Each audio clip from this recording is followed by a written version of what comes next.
Herbal life meeting കഴിഞ്ഞിട്ടാണ് ആൾക്കാരാണ്.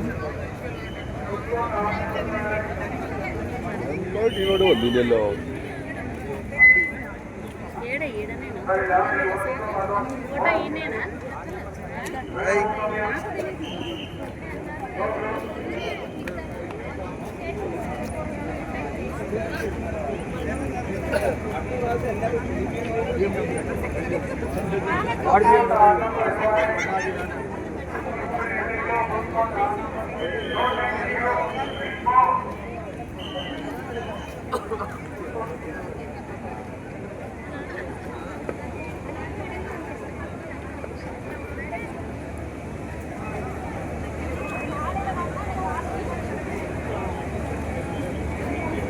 ഇതൊന്നുമല്ല, ഒരുപാട് പേരുണ്ട്, ഇനി ഇറങ്ങാനുണ്ട്, ഒന്നും ആയിട്ടില്ല.